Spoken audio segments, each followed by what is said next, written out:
आप सभी माताओं बहनों को हमारी ओर से जितिया व्रत की हार्दिक शुभकामनाएं। प्रिय माताओं बहनों, आज के इस पावन अवसर पर हम सुनेंगे जितिया व्रत से जुड़ी संपूर्ण पारंपरिक कथा, जो केवल एक धार्मिक अनुष्ठान ही नहीं बल्कि माँ की अपनी संतान के प्रति अटूट प्रेम और त्याग की अमर मिसाल है। जितिया व्रत विशेष रूप से संतान की लंबी आयु, उत्तम स्वास्थ्य और श्री कृष्ण ने कहा सुखद भविष्य जब भी विनाश होने का प्रारंभ होता है, शुरुआत वाणी के संयम खोने से होती है। जो भी माता किसी की याद अगर बार बार सताए तो समझ लेना कि उसके हृदय में भी तुम ही हो। जो रिश्ता हमें रुला दे उससे गहरा कोई और रिश्ता नहीं। इस व्रत का महत्व अनोखा और बहुत अद्भुत माना गया है।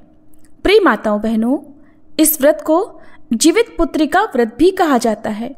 बिहार, झारखंड, उत्तर प्रदेश और नेपाल के तराई क्षेत्र सहित पूरे पूर्वांचल में यह पर्व बहुत ही उत्साह और आस्था के साथ मनाया जाता है। व्रत की शुरुआत होती है सप्तमी तिथि के नहाए खाए से। इस व्रत को निर्जला रखकर अगले दिन व्रत का पारण किया जाता है। कहते हैं कि महाभारत के युद्ध के दौरान जब अश्वत्थामा ने क्रोध में आकर अभिमन्यु की पत्नी उत्तरा के गर्भ में पल रहे शिशु पर ब्रह्मास्त्र प्रहार कर दिया, तब गर्भस्थ शिशु का जीवन संकट में पड़ गया। उसी समय भगवान श्री कृष्ण ने अपनी दिव्य शक्ति से उस शिशु की रक्षा की और उसे पुनः जीवन दिया, और यही बालक आगे चलकर परीक्षित कहलाया। इसी प्रसंग से जीवित पुत्रिका व्रत की परंपरा आरंभ हुई और धीरे धीरे यह आस्था का महापर्व बन गया। हर वर्ष यह व्रत आश्विन मास के कृष्ण पक्ष की अष्टमी तिथि को रखा जाता है। संयोग ये भी है कि इसी दिन पितृपक्ष की अष्टमी का श्राद्ध भी संपन्न होता है। और इस व्रत में भगवान गणेश, माता पार्वती और भगवान शिव की पूजा भी विशेष रूप से की जाती है। प्रथा ये है कि पूजा का समय प्रदोष काल में सबसे सर्वश्रेष्ठ माना गया है। यदि किसी कारण पूजा प्रदोष काल में ना कर पाए तो इस बात का अवश्य ध्यान रखें कि पूजा के समय राहु काल ना हो। सच्ची श्रद्धा, आस्था और भक्ति के साथ जब माताएं कथा को सुनती हैं और व्रत करती हैं, तभी यह व्रत पूर्ण माना जाता है, क्योंकि बिना कथा सुने व्रत अधूरा रह जाता है और उसका पुण्य भी नहीं मिलता। तो आइए अब हम सभी मिलकर सुनते हैं जितिया व्रत की पावन कथा और कथा का आरंभ करते हैं प्रथम पूज्य विघ्नहर्ता भगवान गणेश के स्मरण से। एक बार भगवान श्री गणेश जी पृथ्वी पर भ्रमण करने आए। उन्होंने एक किसान के खेत से अनाज के 12 दाने लिए और उन्हें मुख में डाल लिया। ऐसा करने के बाद गणेश जी ने सोचा कि मैंने किसान के खेत से बिना पूछे अन्न खाया है और इस तरह से मैं उसका कर्जदार हो गया हूँ। इस कर्ज को उतारने के लिए गणेश जी ने सोचा कि अब मुझे उस किसान के घर पर 12 वर्षों तक के लिए नौकर बनकर उसकी सेवा करनी चाहिए। तो गणेश जी एक साधारण बालक का रूप धरकर उस किसान के घर पर पहुंच गए और उससे काम मांगा। किसान को अपने घर के और खेती के काम के लिए एक नौकर की आवश्यकता थी, तो उसने उन्हें काम पर रख लिया। वह इस बात से बिल्कुल अनजान था कि उसके घर पर साक्षात विघ्नहर्ता भगवान गणेश जी पधारे हैं और वह उनसे साधारण नौकर की भांति ही काम करवाया करता। एक दिन किसान की पत्नी राख से हाथ धो रही थी, तभी गणेश जी ने उसके हाथ से राख छीन ली और उसे मिट्टी से हाथ धोने की सलाह दी। इस पर किसान की पत्नी बहुत नाराज हुई और उसने किसान से गणेश जी की शिकायत करते हुए कहा कि इस नए लड़के ने तो मेरा हाथ मरोड़ा है, इसे आज ही घर से निकाल दो।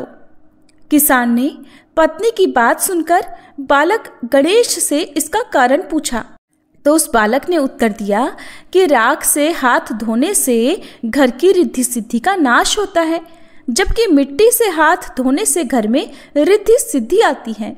बालक की यह बात किसान को सही लगी और उसने उन्हें घर से नहीं निकाला। एक बार की बात है, कुंभ का मेला लगा तो सभी गांव के लोग मेले में जा रहे थे। तब किसान ने बालक गणेश को कहा कि मेरी पत्नी को कुंभ का मेला दिखाकर ले आओ और वहां स्नान भी करवा ले आना। बालक गणेश किसान की आज्ञा से किसान की पत्नी को साथ लेकर चल पड़े। वहां पहुंचकर किसान की पत्नी नदी किनारे बैठकर स्नान करने लगी। तभी गणेश जी ने उसका हाथ पकड़ा और उसको पानी के भीतर ले जाकर डुबकियां लगवा ली और बाहर निकाल लाए। उनका यह व्यवहार किसान पत्नी को बिल्कुल अच्छा नहीं लगा। उसने घर आकर फिर से गणेश जी की शिकायत की और तब किसान ने फिर गणेश जी से इसका कारण पूछा तो बालक बने गणेश जी ने कहा कि किनारे नहाने से उत्तम फल नहीं मिलता, इसलिए मैंने इन्हें भीतर जाकर डुबकी लगवाई। ऐसा करने से अगले जन्म में ये रानी और आप राजा बनेंगे। किसान ने फिर गणेश जी की समझदारी की तारीफ की। एक दिन की बात है, किसान अपने घर पर हवन कर रहा था तो उसने बालक गणेश से कहा कि जाओ जाकर मेरी पत्नी को बुला लाओ। गणेश जी जब कमरे के भीतर गए तो उन्होंने देखा कि किसान की पत्नी काली चुनरी ओढ़कर तैयार बैठी है और वह उसी काली चुनरी के साथ पूजा करने के लिए चलने लगी। तो गणेश जी ने उस चुनरी को उतार कर फाड़ दिया और कहने लगे कि पूजा में काले रंग की चुनरी नहीं, लाल रंग की चुनरी पहनकर चलो। अब तो किसान की पत्नी और नाराज हो गई और उन्होंने गणेश जी के साथ आने से ही मना कर दिया और वह अपने कमरे में ही लेट गई। उधर हवन में बैठे हुए किसान और पंडित जी उसकी प्रतीक्षा कर रहे थे। जब बहुत देर हो गई और किसान की पत्नी पूजा में नहीं आई तो किसान खुद अंदर देखने के लिए गया। अंदर जाकर देखा कि उसकी पत्नी तो बिस्तर पर सो रही है। तो किसान पूछने लगा, क्या बात है, तुम क्यों सो रही हो? बाहर हवन की तैयारी चल रही है, तुम्हें तो पूजा में बैठना था। तब किसान की पत्नी जो गुस्से में भरी बैठी थी कहने लगी, मैं तुमसे कहती हूँ आज इस नौकर को घर से बाहर निकालो। किसान ने पूछा, क्या बात हो गई? तब वह बोली कि आज तो इसने हद ही कर दी, इसने तो आज मेरी चुनरी ही फाड़ दी। अब तो किसान ने गणेश जी को बुलाकर बहुत डांटा और कहा कि तुम बहुत बदमाशी करते हो, मेरी पत्नी के साथ ऐसा मत किया करो। तब गणेश जी कहने लगे कि पूजा पाठ में काले रंग का वस्त्र नहीं पहनते, इसलिए मैंने तो इनसे सिर्फ लाल वस्त्र पहनने को बोला था और ये कहा था कि काला वस्त्र पहनकर पूजा में बैठने से कोई भी शुभ काम सफल नहीं होता। तब किसान ने सोचा कि गणेश जी है तो समझदार। फिर ऐसा करते करते कई दिन बीत गए। एक दिन किसान के घर पर गणेश भगवान की पूजा थी। अब पंडित जी ने किसान से कहा कि वह गणेश जी की मूर्ति लाना तो भूल गए, अब क्या करेंगे? तभी वहां पर खड़े हुए बालक गणेश ने कहा कि क्यों ना मुझे ही मूर्ति बनाकर विराजमान कर लो और आपकी पूजा भी सफल हो जाएगी और सारे काम भी सफल हो जाएंगे। अब तो बालक गणेश की यह बात सुनकर किसान को बड़ा गुस्सा आया और वह कहने लगा कि अब तक तो तुम मेरी पत्नी से ही मजाक करते थे, वहां तक तो ठीक था, लेकिन अब तो तुम मुझसे भी मजाक करने लगे हो और तुम होते एक नौकर और बात कर रहे हो पूजा में मूर्ति रूप में विराजमान होने की। तब बालक बने गणेश जी बोले कि मैं मजाक नहीं कर रहा हूं, मैं तो सच कह रहा हूं। और ऐसा कहते ही विघ्नहर्ता भगवान गणेश जी अपने असली स्वरूप में प्रकट हो गए। अब क्या था, किसान और उसकी पत्नी तो देखते ही रह गए और वे उनके चरणों में नतमस्तक होकर गिर पड़े। फिर तो उन्होंने गणेश जी की पूजा शुरू की और पूजा समाप्त होते ही जैसे ही किसान और उनकी पत्नी उनसे क्षमा मांगने लगे, तभी गणेश जी वहां देखते ही देखते अंतर्ध्यान हो गए। अब तो किसान और उसकी पत्नी को बड़ा पश्चाताप होने लगा कि इतने वर्षों तक गणेश जी हमारे पास रहे और हमें ये भी नहीं पता चला कि अनजाने में हमने उनसे कितना काम करवाया। ऐसा सोच सोचकर वे दोनों बहुत दुखी हो गए। फिर एक दिन गणेश जी ने रात को किसान के सपने में आकर कहा कि किसान, मैंने आपके खेत से 12 वर्षों पहले 12 अनाज के दाने तोड़ लिए थे और उसी का कर्ज उतारने के लिए ही मैंने आपके घर पर 12 वर्षों तक नौकरी की थी, इसलिए आपको पछतावा करने की कोई आवश्यकता नहीं है। आज से तुम्हारे घर में किसी भी चीज की कोई कमी नहीं रहेगी। ऐसा वरदान देकर भगवान गणेश स्वप्न में ही अंतर्ध्यान हो गए और इस प्रकार से भगवान गणेश जी के आशीर्वाद और उनकी कृपा से किसान और उसकी पत्नी पुत्रवान और धनवान हो गए। हे विघ्नहर्ता गणेश भगवान, जैसी कृपा आपने उस किसान और उसकी पत्नी पर की, वैसे ही कृपा हम सब पर भी करना। सभी प्रेम से बोलो गणेश भगवान की जय। माताओं बहनों, अब सुनते हैं जितिया व्रत की दूसरी कथा। एक बार की बात है, सेमर के पेड़ पर एक चील रहा करती थी और पास की ही झाड़ी में एक सियारिन भी रहती थी। कुछ ही दिनों में वे दोनों गहरी दोस्त बन गई। दोनों आपस में खूब बातें किया करती। चील को जो कुछ भी खाने को मिलता वह उसे लेकर उसका कुछ हिस्सा सियारिन को भी जरूर देती थी और सियारिन भी चील का खूब ध्यान रखा करती। इसी तरह दोनों का जीवन खूब आनंद से कट रहा था। अब एक बार की बात है, जंगल के पास वाले गांव में कुछ औरतें जितिया व्रत की पूजा की तैयारी कर रही थी। तो चील एक पेड़ पर बैठकर उन सभी को बहुत ही ध्यान से देख रही थी।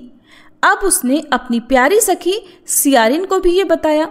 तो यह सुनकर दोनों की इच्छा हुई कि चलो वहां पर जाकर देखते हैं कि वह महिलाएं क्या कर रही हैं। और यही सोचकर वे दोनों सहेलियां वहां पर गईं और ध्यान से उन महिलाओं को देखने लगी कि कैसे पूजा पाठ की जा रही है और उसके बाद में व्रत कथा कही और सुनी जा रही है। सारी पूजा पाठ को उन दोनों ने बड़ी ही गौर से श्रद्धा पूर्वक देखा और कथा को भी सुना। बाद में चील और सियारिन दोनों ने निश्चय किया कि अब हम भी इस व्रत को करेंगी और ऐसा निश्चय करके सियारिन और चील ने व्रत रख लिया। बड़ी निष्ठा और लगन से उन दोनों ने इस व्रत को शुरू किया। क्योंकि जितिया व्रत को निराहार और निर्जल रखा जाता है, तो वह दोनों भी भूखी और प्यासी इस व्रत को रख रही थी और मंगल कामना करते हुए आपस में चर्चा कर रही थी। इस तरह आधा दिन बीत गया, मगर रात होते होते सियारिन को बहुत तेज की भूख और प्यास भी लगने लगी। अब जब उससे भूख बर्दाश्त नहीं हुई तो वह पास के शमशान में पहुंच गई और वहां पड़े मांस और हड्डियां खाने लगी। जैसे ही वह हड्डी चबा रही थी तो कड़कड़ की आवाज हुई। चील ने पूछा कि सियारिन, ये कड़कड़ की आवाज कहाँ से आ रही है? सियारिन बोली कि बहन, भूख के मारे मेरे पेट में गुड़गड़ाहट हो रही है। लेकिन चील को पता चल गया था कि वह झूठ बोल रही है और हड्डियां खा रही है और उसने व्रत बीच में ही अधूरा छोड़ दिया है। तब चील ने सियारिन को खूब डांटा कि जब व्रत नहीं रख सकती थी तो फिर संकल्प ही क्यों लिया था, और अगर संकल्प ले ही लिया था तो फिर भला एक दिन अगर खाना ना खाती तो एक रात में क्या बिगड़ जाता। चील की ऐसी डांट फटकार सुनकर बेचारी सियारिन लजा गई और चील से क्षमा मांगने लगी। लेकिन भला अब हो भी क्या सकता था, उसका व्रत तो भंग हो चुका था, क्षमा मांगने से भी क्या फायदा होता। इधर चील ने तो रात भर भूखे रहकर अपने व्रत को श्रद्धा पूर्वक पूरा कर लिया और फिर वह पूरी श्रद्धा से हर वर्ष जितिया व्रत को करती रही। समय आने पर चील और सियारिन दोनों की ही मृत्यु हो गई। अगले जन्म में दोनों ने ही मनुष्य रूप में राजकुमारी बनकर एक ही घर में जन्म लिया। महल में सियारिन तो बड़ी बहन बनी और चील उसकी छोटी बहन।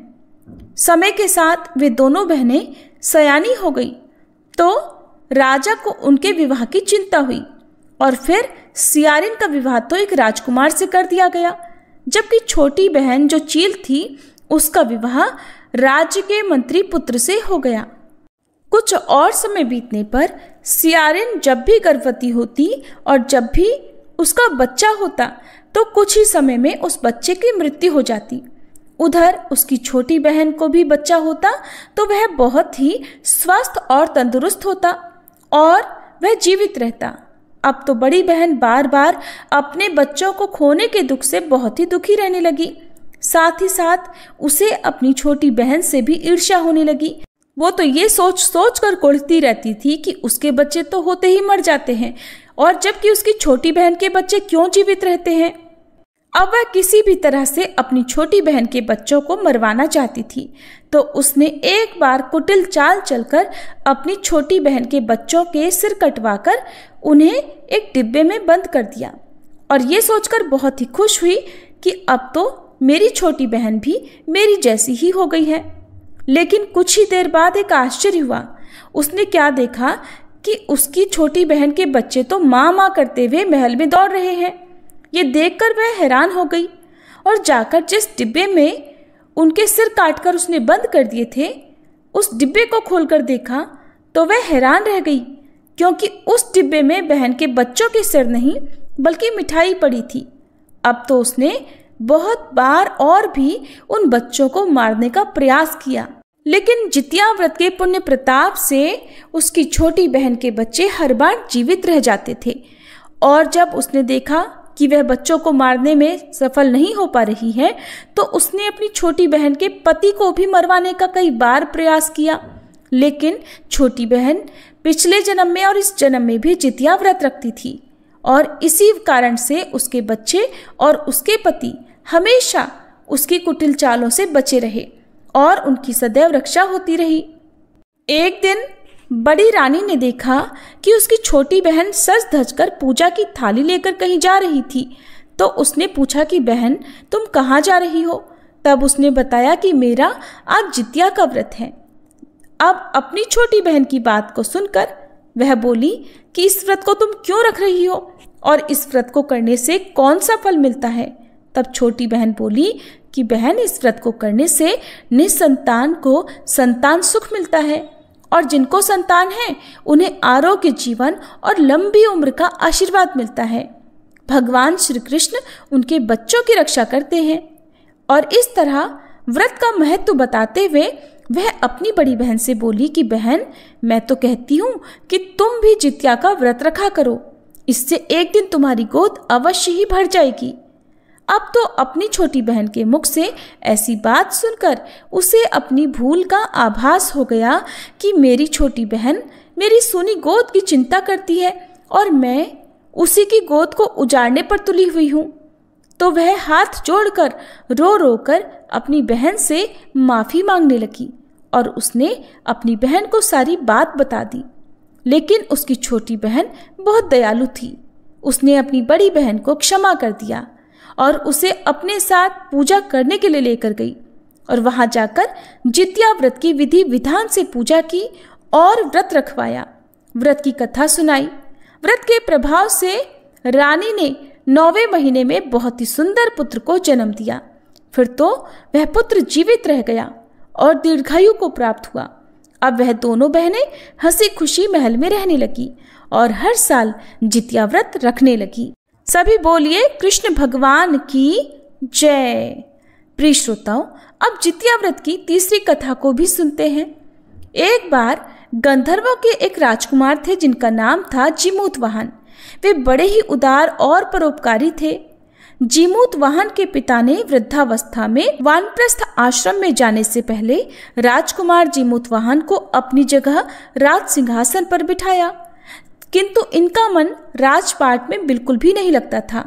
तो अपने राज्य का भार अपने भाइयों पर छोड़कर वे स्वयं भी अपने पिता की सेवा करने के लिए चल पड़े। वहीं एक दिन वन में ही राजकुमार जीमूतवाहन की भेंट मलयवती नामक राजकन्या से हुई और दोनों में प्रेम हो गया। फिर एक दिन जब वन में भ्रमण करते हुए जीमूतवाहन काफी आगे चले गए तो उन्हें एक वृद्धा रोते हुए दिखाई दी। पूछने पर उन वृद्धा ने बताया कि मैं नागवंश की स्त्री हूँ, मुझे एक ही पुत्र है और पक्षीराज गरुड़ के क्रोध से मुक्ति दिलाने के लिए नागों ने यह व्यवस्था की है कि वे गरुड़ को प्रतिदिन भोजन हेतु एक युवा नाग सौंपा करें और इस तरह से वह गरुड़ प्रतिदिन एक युवक को खा जाता है। और आज मेरे पुत्र शंखचूर्ण की बलि का दिन है। आज का यह दिन मेरे लिए बहुत ही भयावह और काला दिन है, क्योंकि आज मेरा पुत्र मुझसे हमेशा के लिए दूर हो जाएगा और आज मैं पुत्र विहीन हो जाऊंगी।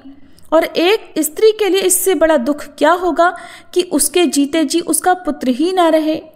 उस वृद्धा के विलाप को सुनकर राजकुमार जीमूतवाहन को बड़ा दुख हुआ और उन्होंने उन वृद्धा को ढांढस बंधाते हुए कहा, माता आप डरो मत, मैं आपके पुत्र के प्राणों की रक्षा करूंगा और आज उसकी जगह पर मैं स्वयं अपने आप को उसके लाल कपड़े में ढककर वध्य शिला पर लेट जाऊंगा, ताकि गरुड़ मुझे खा जाए पर तुम्हारा पुत्र बच जाए।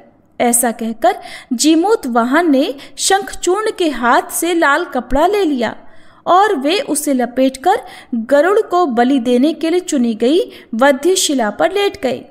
नियत समय पर गरुड़ बड़ी तेजी से आए और वे लाल कपड़े में ढके जीमूत वाहन को पंजे में दबोचकर पहाड़ की ऊंची चोटी पर जाकर बैठ गए।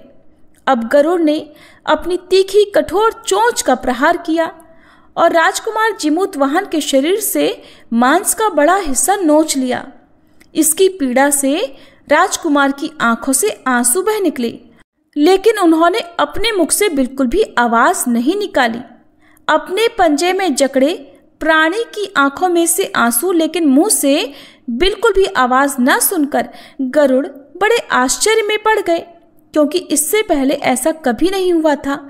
तब उन्होंने राजकुमार जीमूत वाहन से उनका परिचय पूछा और जीमूत वाहन ने सारा किस्सा कह सुनाया कि कैसे एक स्त्री के इकलौते पुत्र की रक्षा करने के लिए आज वह अपने प्राण देने आए हैं। हे गरुड़ देव, आप मुझे खाकर अपनी भूख शांत करें। तब गरुड़ उनकी बहादुरी और दूसरे के प्राणों की रक्षा के लिए स्वयं का बलिदान देने की हिम्मत और इस भाव से बड़े प्रभावित हुए। उन्हें स्वयं पर पछतावा होने लगा और वह सोचने लगे कि ये तो एक मनुष्य है जो दूसरे के पुत्र की रक्षा के लिए स्वयं की बलि दे रहा है, और एक मैं हूँ जो देवों के संरक्षण में हूँ किंतु दूसरों की संतान की बलि ले रहा हूँ। तब उन्होंने राजकुमार जीमूत वाहन को मुक्त कर दिया। गरुड़ देव ने कहा, हे उत्तम मनुष्य, मैं तुम्हारी भावना और त्याग से बहुत प्रसन्न हूँ। मैंने तुम्हारे शरीर पर जो घाव किए हैं उसे ठीक कर देता हूँ। तुम अपनी प्रसन्नता के लिए मुझसे कोई वरदान मांगो। तब राजकुमार जीमूत वाहन ने कहा, हे पक्षीराज, आप तो सर्वसमर्थ हैं। यदि आप प्रसन्न हैं और वरदान देना ही चाहते हैं तो आप सर्पों को अपना आहार बनाना छोड़ दें। आपने अब तक जितने भी प्राण लिए हैं उन्हें जीवन दान प्रदान करें। राजकुमार जीमूत वाहन की बात सुनकर गरुड़ देव ने सभी को जीवन दान दे दिया और नागों की बलि न लेने का वरदान भी दिया। इस प्रकार राजकुमार जीमूत वाहन के साहस से संपूर्ण नाग जाति की रक्षा हुई। गरुड़ देव ने कहा कि तुम्हारी जैसी इच्छा होगी अब वैसा ही होगा। हे राजकुमार, जो स्त्री तुम्हारे इस बलिदान की कथा आज के दिन सुनेगी और विधि पूर्वक जितिया व्रत का पालन करेगी, उसकी संतान मृत्यु के मुख से भी निकल आएगी। तब से ही पुत्र की रक्षा हेतु जीमूत वाहन की पूजा की प्रथा प्रारंभ हो गई और यह कथा कैलाश पर्वत पर भगवान शंकर ने देवी पार्वती जी को भी सुनाई थी। जीवित पुत्रिका के दिन भगवान श्री गणेश, माता पार्वती और शिव जी की पूजा और ध्यान के बाद इस कथा को अवश्य सुनना चाहिए। जितिया व्रत की कथा महाभारत काल से भी जुड़ी हुई है। महाभारत युद्ध के बाद अपने पिता की मृत्यु के बाद अश्वत्थामा बहुत ही नाराज था और उसके अंदर बदले की आग बहुत तीव्र थी, जिस कारण उसने पांडवों के शिविर में घुसकर सोते हुए 5 लोगों को पांडव समझकर मार डाला था। लेकिन वे सभी द्रौपदी की 5 संतानें थीं और उसके इस अपराध के कारण उसे अर्जुन ने बंदी बना लिया और उसकी दिव्य मणि छीन ली, जिसके फलस्वरूप अश्वत्थामा ने उत्तरा की अजन्मी संतान को गर्भ में ही मारने के लिए ब्रह्मास्त्र का उपयोग किया, जिसे निष्फल करना असंभव था। उत्तरा की संतान का जन्म लेना आवश्यक था, जिस कारण भगवान श्री कृष्ण ने अपने सभी पुण्यों का फल उत्तरा की अजन्मी संतान को देकर उसको गर्भ में ही पुनर्जीवित किया। गर्भ में मरकर पुनः जीवित होने के कारण उसका नाम जीवित पुत्रिका पड़ गया और आगे जाकर यही बालक राजा परीक्षित बना। तभी से संतान की सुरक्षा हेतु जीवित पुत्रिका व्रत का पालन किया जाता आ रहा है। ये थी जितिया व्रत की पारंपरिक कथाएं।